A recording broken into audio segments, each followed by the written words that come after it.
to the distinguished representative of the Association for the Defense of the Rights of Azerbaijani Women in Iran.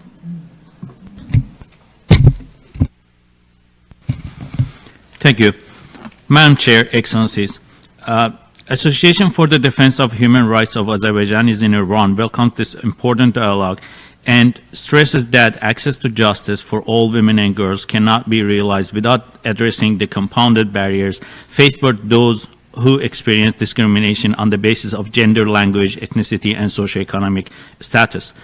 In Iran, all women face systemic discrimination embedded in laws, policies, and practices that restricts equality, bodily autonomy, participation, and meaningful access to justice. However, Azerbaijani women and girls, along with other ethnically and linguistically marginalized women and girls, face additional and intersecting forms of exclusion that further weakens their access to rights, remedies, and protection. One of the most serious structural barriers is the denial of mother language education.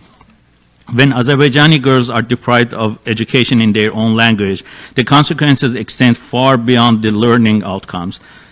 The denial weakens literacy, reduces legal awareness, limits access to information, and undermines confidence in institutions and formal processes. Over time, this creates a cycle in which women and girls are less able to understand their rights, seek remedies, and navigate legal systems, and participate fully in civic and social life.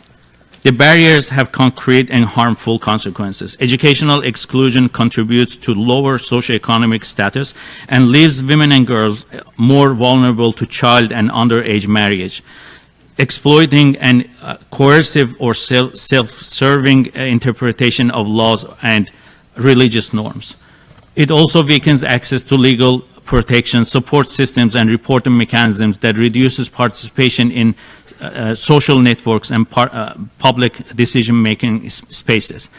For young women and girls, in particular, linguistic and educational exclusion often becomes a lifelong barrier to justice. Besides illiteracy, the digital dimension of these effects must also be recognized, which deprive the non-Persian speaking women and girls of any education on women's health issues and their bodily autonomy. And yet, women in Iran have been at the forefront of recent uprising and demanding dignity and equality for freedom. This includes the women from Azerbaijan and other marginalized communities whose courage must be met with protection and representation and justice. We urge the United Nations member states and member states and relevant international mechanisms and explicitly address the denial of mother language education and related structural discrimination in Iran.